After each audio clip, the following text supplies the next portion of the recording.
Henri IV. French. Henri IV. Read as Henri-Quatre, pronounced ʁi.katʁ. The 13th of December 1553 to 14 May 1610. Also known by the epithet Good King Henry, was King of Navarre, as Henri III, from 1572 to 1610, and King of France from 1589 to 1610. He was the first French monarch of the House of Bourbon, a branch of the Capetian dynasty. Baptized as a Catholic but raised in the Protestant faith by his mother Jeanne d'Albret, Queen of Navarre. He inherited the throne of Navarre in 1572 on the death of his mother. As a Huguenot, Henry was involved in the French wars of religion, barely escaping assassination in the street, Bartholomew's Day massacre, and later led Protestant forces against the royal army. Henry, as head of the House of Bourbon, was a direct male-line descendant of Louis IX of France, and first Prince of the Blood. Upon the death of his brother-in-law and distant cousin Henri III of France in 1589, Henry was called to the French succession by the Salic law. He initially kept the Protestant faith and had to fight against the Catholic League, which denied that he could wear France's crown as a Protestant, to obtain mastery over his kingdom. After 4 years of stalemate, he found it prudent to abjure the Calvinist faith. As a pragmatic politician, in the parlance of the time, a politique, he displayed an unusual religious tolerance for the era. Notably, he promulgated the Edict of Nantes, 1598, which guaranteed religious liberties to Protestants, thereby effectively ending the wars of religion. He was assassinated in 1610 by François Ravaillac, a fanatical Catholic, and was succeeded by his son Louis XIII, considered a usurper by some Catholics and a traitor by some Protestants. Henry became target of at least 12 assassination attempts, an unpopular king immediately after his accession. Henry's popularity greatly improved after his death, in light of repeated victories over his enemies and his conversion to Catholicism. The good King Henry, le bon roi Henry, was remembered for his geniality and his great concern about the welfare of his subjects. He was celebrated in the popular song Vive le roi Henry and in Voltaire's Henriade. Early life, childhood and adolescence. Henry was born in Pau, the capital of the joint Kingdom of Navarre with the sovereign principality of ʁi.katʁ. His parents were Queen Joan III of Navarre, Jeanne d'Albret, and her consort, Antoine de Bourbon, Duke of Vendôme, King of Navarre. Although baptized as a Roman Catholic, Henry was raised as a Protestant by his mother, who had declared Calvinism the religion of Navarre. As a teenager, Henry joined the Huguenot forces in the French Wars of Religion. On 9 June 1572, upon his mother's death, the 19-year-old became King of Navarre. First marriage and St. Bartholomew's Day massacre.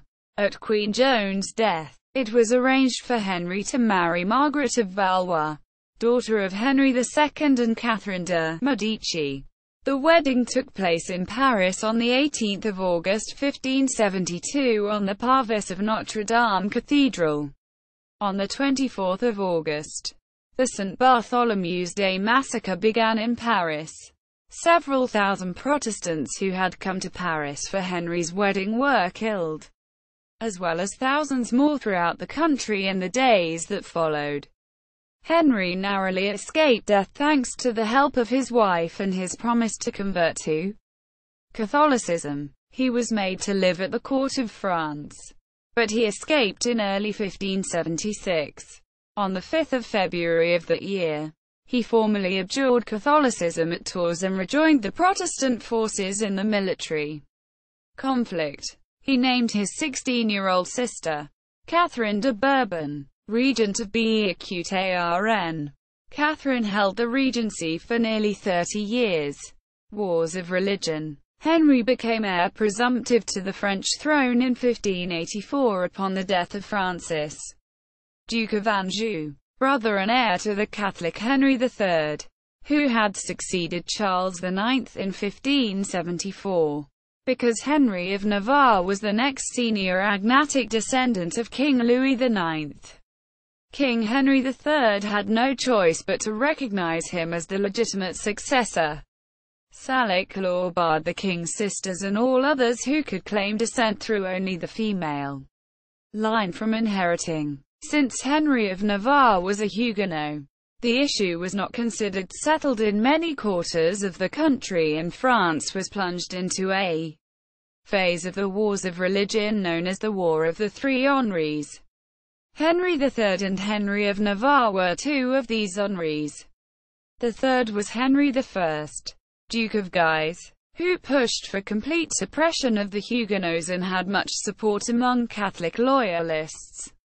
Political disagreements among the parties set off a series of campaigns and counter-campaigns that culminated in the Battle of Chartres. In December 1588, Henri III had Henri I of Guise murdered, along with his brother, Louis Cardinal de Guise. Henri III thought that the removal of Guise would finally restore his authority. Instead, however, the populace were horrified and rose against him. In several cities, the title of the king was no longer recognized. His power was limited to Blois, Tours and the surrounding districts. In the general chaos there was still one power on whom the king could rely: Henri of Navarre and his Huguenots. The two kings were united by a common interest: to win France from the League. Henri III acknowledged the King of Navarre as a true subject and Frenchman, not a fanatic Huguenot aiming for the destruction of Catholics. Catholic royalist nobles also rallied to the king's standard. With this combined force, the two kings marched to Paris. The morale of the city was low, and even the Spanish ambassador believed the city could not hold out longer than a fortnight. But Henri III was assassinated shortly thereafter, the 2nd of August 1589, by a fanatic monk. When Henri III died, Henri of Navarre nominally became King of France. The Catholic League, however, strengthened by support from outside the country, especially from Spain, was strong enough to prevent universal recognition of his new title. Most of the Catholic nobles who had joined Henri III for the siege of Paris also refused to recognize the claim of Henri of Navarre, and abandoned him. He set about winning his kingdom by military conquest, aided by English money and German troops. Henri's Catholic uncle Charles, Cardinal de Bourbon, was proclaimed king by the League, but the cardinal was Henri's prisoner at the time. Henri was victorious at the Battle of Arques and the Battle of Ivry, but failed to take Paris after besieging it in 1590. When Cardinal de Bourbon died in 1590, the League could not agree on a new candidate. While some supported various Guise candidates, the strongest candidate was probably the Infanta Isabella Clara Eugenia of Spain, the daughter of Philip II of Spain, whose mother Elizabeth had been the eldest daughter of Henri II of France. In the religious fervor of the time, the Infanta was recognized to be a suitable candidate, provided that she marry a suitable husband. The French overwhelmingly rejected Philip's first choice, Archduke Ernest of Austria, the emperor's brother, also a member of the House of Habsburg. In case of such opposition, Philip indicated that princes of the House of Lorraine would also be acceptable to him. The Duke of Guise, a son of the Duke of Lorraine, and the son of the Duke of Mayenne. The Spanish ambassadors then selected the Duke of Guise, to the joy of the League. But at the moment of seeming victory, the envy of the Duke of Mayenne was aroused, and he blocked the proposed election of a king. The Parliament of Paris also upheld the Salic law. They argued that if the French accepted natural hereditary succession, as proposed by the Spaniards, and accepted a woman as their queen. Then the ancient claims of the English kings would be confirmed, and the monarchy of centuries past would be nothing but an illegality. The Parliament admonished Mayenne, as Lieutenant General, that the kings of France had resisted the interference of the Pope in political matters, and that he should not raise a foreign prince or princess to the throne of France under the pretext of religion. Mayenne was angered that he had not been consulted prior, but yielded, since their aim was not contrary to his present views. Despite these setbacks for the League, Henry remained unable to take control of Paris. Paris is well worth a mass.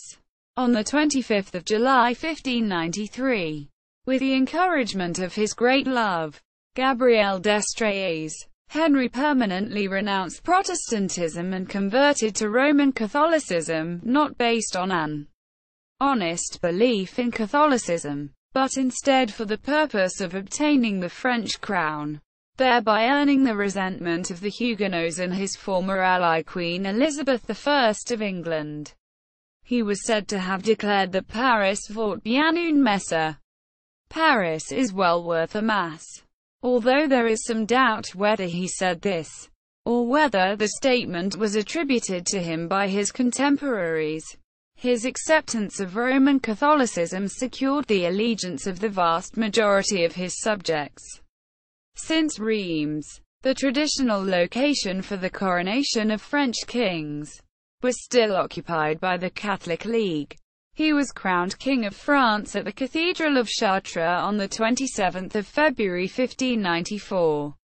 He did not forget his former Calvinist coreligionists, however, and in 1598 issued the Edict of Nantes, which granted circumscribed toleration to the Huguenots.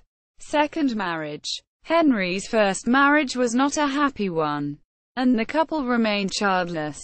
Henry and Margaret separated even before Henry acceded to the throne in August 1589, and Margaret lived for many years in the Château d'Urson in the Auvergne.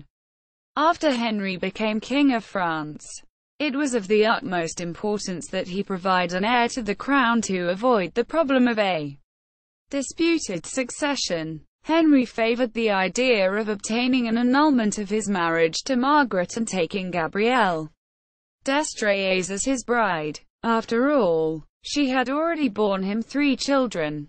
Henry's councillors strongly opposed this idea, but the matter was resolved unexpectedly by Gabrielle's sudden death in the early hours of 10 April 1599, after she had given birth to a premature and stillborn son. His marriage to Margaret was annulled in 1599. And he then married Marie de' Medici in 1600. For the royal entry of Marie into Avignon on 19 November 1600, the citizens bestowed on Henry the title of the Hercule Gaulois, Gallic Hercules, justifying the extravagant flattery with a genealogy that traced the origin of the House of Navarre to a nephew of Hercules' son Hispalis. Achievements of his reign. During his reign, Henri IV worked through his faithful right-hand man, the minister Maximilien de Bethune, Duke of Sully, to regularize state finance, promote agriculture, drain the swamps, undertake public works, and encourage education, as with the creation of the Collège Royal Henri le Grand in La Flèche, today the Prytanée Militaire de La Flèche. He and Sully protected forests from further devastation, built a system of tree-lined highways, and constructed bridges and canals.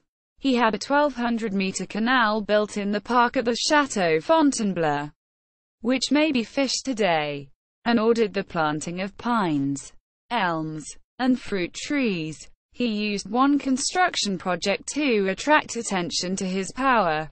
When building the Pont Neuf, a bridge, he placed a statue of himself in the middle. The king restored Paris as a great city, with the Pont Neuf, which still stands today, constructed over the river Seine to connect the right and left banks of the city. Henri IV also had the Place Royal built, since 1800 known as Place des Vosges, and added the Grande Gallery to the Louvre Palace, more than 400 meters long and 35 meters wide. This huge addition was built along the bank of the Seine River, and at the time was the longest edifice of its kind in the world. King Henry IV, a promoter of the arts by all classes of people, invited hundreds of artists and craftsmen to live and work on the building's lower floors. This tradition continued for another 200 years, until Emperor Napoleon I banned it. The art and architecture of his reign have become known as the Henri IV style since that time. King Henry's vision extended beyond France, and he financed several expeditions of Pierre Duguay, Sieur de Monts and Samuel de Champlain to North America, which saw France lay claim to Canada. International relations under Henry IV. The reign of Henry IV saw the continuation of the rivalry among France, the Habsburg rulers of Spain, and the Holy Roman Empire for the mastery of Western Europe, a conflict that would only be resolved after the 30 Years' War. Spain and Italy. During Henry's struggle for the crown, Spain had been a principal backer of the Catholic League, and it tried to thwart Henry. Under the Duke of Parma, an army from the Spanish Netherlands intervened in 1590 against Henry and foiled his siege of Paris. Another Spanish army helped the nobles opposing Henry to win the Battle of Cron against his troops in 1592. After Henry's coronation, the war continued as an official tug-of-war between the French and Spanish states. But after victory at the Siege of Amiens in September 1597, the Peace of Vervins was signed in 1598. This enabled him to turn his attention to Savoy, with which he also had been fighting. Their conflicts were settled in the Treaty of Lyon of 1601, which mandated territorial exchanges between France and the Duchy of Savoy, Germany. In 1609, Henry's intervention helped to settle the War of the Jülich Succession through diplomatic means. It was widely believed that in 1610 Henry was preparing to go to war against the Holy Roman Empire. The preparations were terminated by his assassination, however, and the subsequent rapprochement with Spain under the regency of Marie de' Medici. Ottoman Empire. Even before Henry's accession to the French throne, the French Huguenots were in contact with Aragonese Moriscos in plans against the Habsburg government of Spain in the 1570s. Around 1575, plans were made for a combined attack of Aragonese Moriscos and Huguenots from ʁi.katʁ under Henry against Spanish Aragon, in agreement with the King of Algiers and the Ottoman Empire. But this project floundered with the arrival of John of Austria in Aragon and the disarmament of the Moriscos. In 1576, a three-pronged fleet from Constantinople was planned to disembark between Murcia and Valencia, while the French Huguenots would invade from the north and the Moriscos accomplish their uprising. But the Ottoman fleet failed to arrive. After his crowning, Henry continued the policy of a Franco-Ottoman alliance and received an embassy from Sultan Mehmed III in 1601.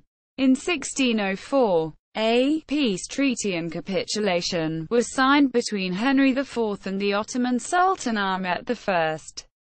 It granted numerous advantages to France in the Ottoman Empire. In 1606–07, Henry IV sent Arnault de Lisle as ambassador to Morocco to obtain the observance of past friendship treaties. An embassy was sent to Tunisia in 1608 led by François Savary de Breves. East Asia. During the reign of Henry IV, various enterprises were set up to develop trade with faraway lands.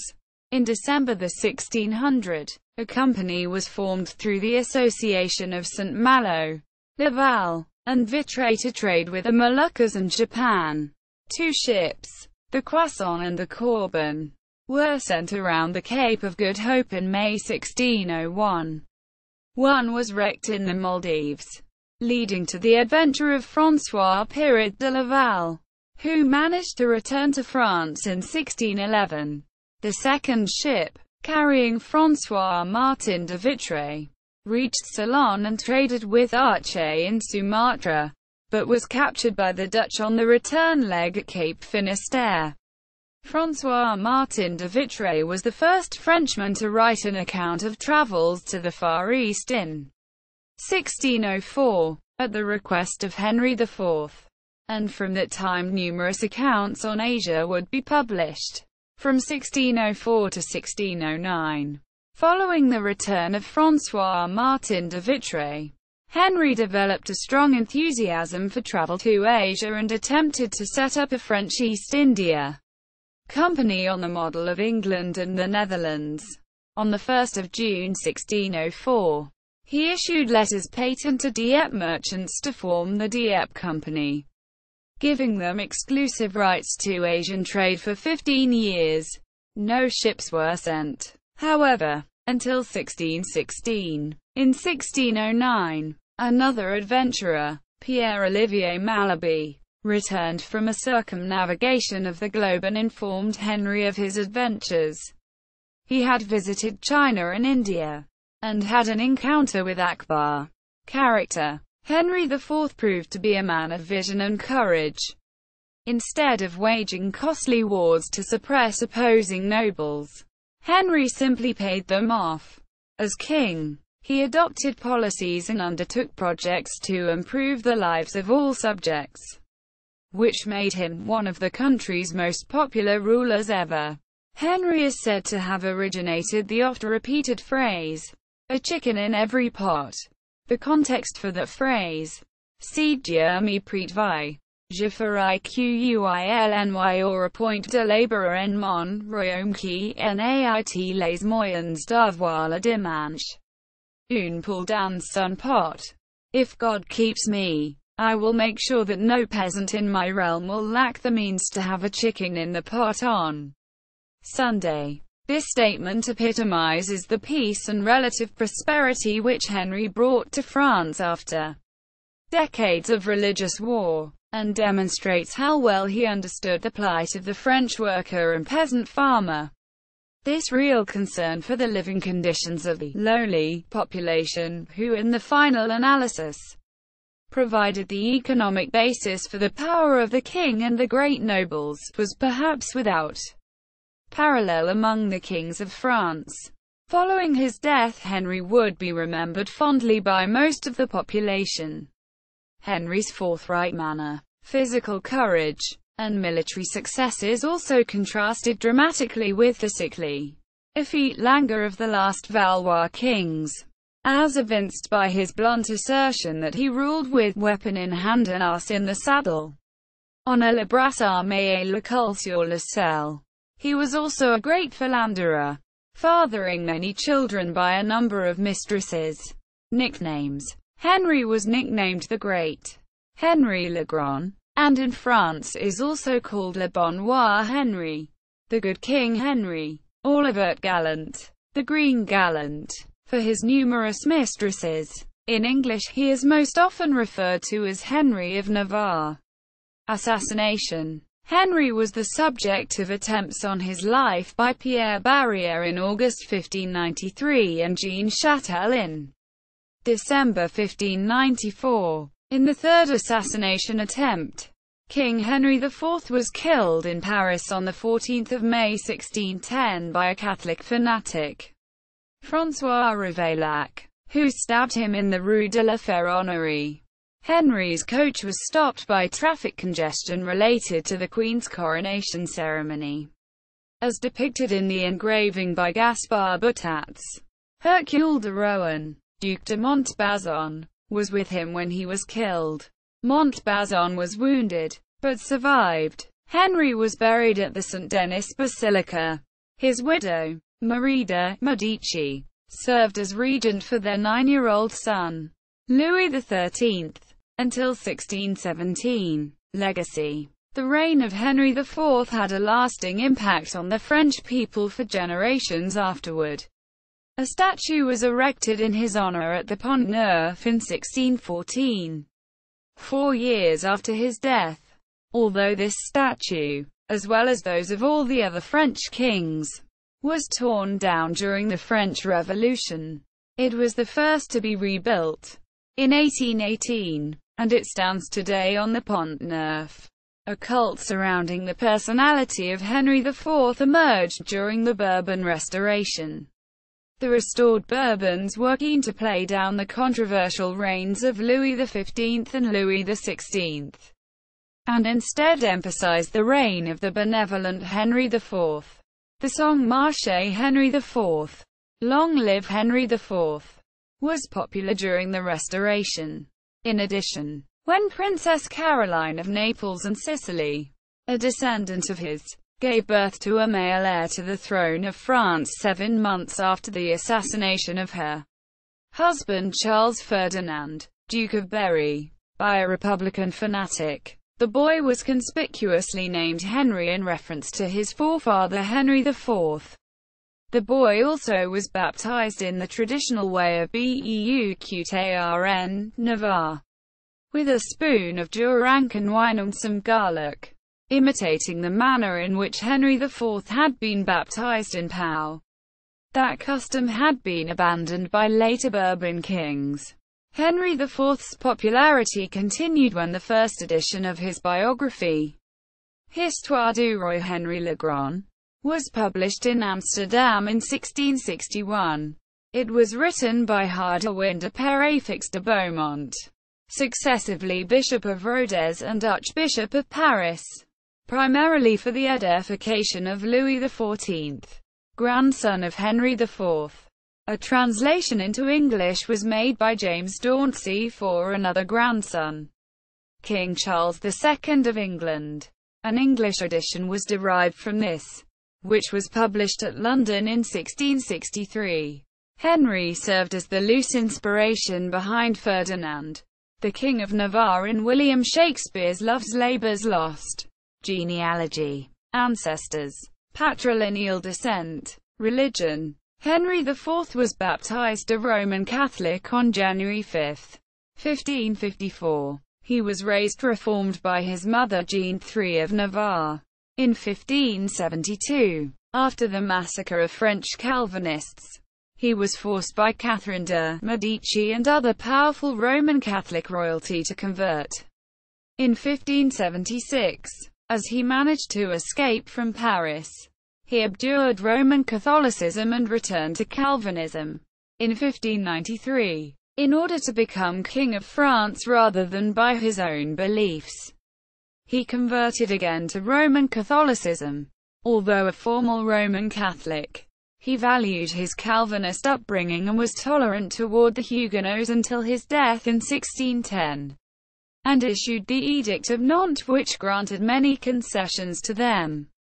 Henry's religious affiliation by date: none. 1553. Not baptized yet. Roman Catholic. 1554. At baptism. Reformed. 1554 to 1572. Raised Calvinist. Roman Catholic. 1572 to 1576. Forced conversion to Roman Catholicism. Reformed. 1576 to 1593. Return to Calvinism. Roman Catholic. 1593 to 1610. Converted to Roman Catholicism for coronation, marriages and legitimate children. On the 18th of August 1572, Henry married his second cousin Margaret of Valois. Their childless marriage was annulled in 1599. His subsequent marriage to Marie de' Medici on the 17th of December 1600 produced 6 children. Armorial. The arms of Henry IV changed throughout his lifetime. Notes. Bed. Henry M. 1886. The Huguenots and a Henry of Navarre. 2 volumes. New York. Charles Scribner's Sons. Volume 2. Copies. 15. 1 and 16. 2. at Google Books.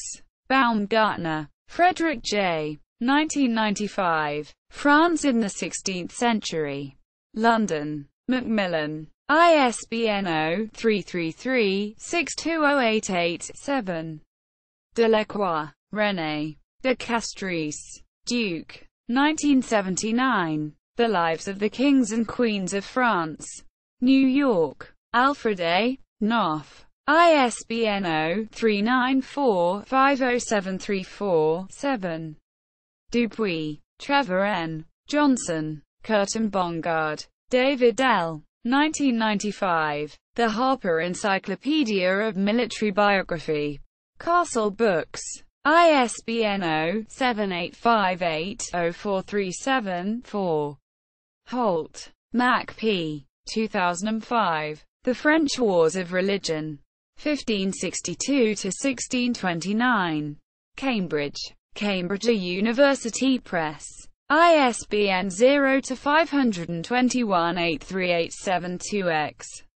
Knecht, R. J. 1998. Catherine de' Medici. London. New York. Longman. ISBN 0-582-08241-2. 2002. The French Religious Wars. 1562–1598. Oxford. Osprey. ISBN 1-84176-395-0. 2001. The Rise and Fall of Renaissance France. 1483–1610. Oxford. Blackwell. ISBN 0-631-22729-6. Merlin. Paolo. 2010. A 400 anni di trattati di Bruzzolo. Gli equilibri europei primari dopo I trattati. SUSA. Segusium. Association. Moot. A. Lloyd. 1991. Louis XIII. The Just. Berkeley. University of California Press. ISBN 0-520-07546-3. ʁi. Tomás. Assart. Pello. Garcia Manzanal. Alberto. Segredo. Inarchy. Segredo. Inarchy. Segredo. Inarchy. Del Castillo. Aneco. Monjo. Emilio. Ruiz de Pablos. Francisco. Guerra Viscarat. Pello. Lartiga. Halep. Larvan. Jarzu. Ursula. Manuel. 2013. La Conquista de Navarre y la Reforma Europea. Pamplona Iruna. Pamiela. ISBN 97884-7681-803-9. Further reading. Non-fiction. Fiction. Henri IV, An Unfinished Reign official website published by the French Ministry of Culture.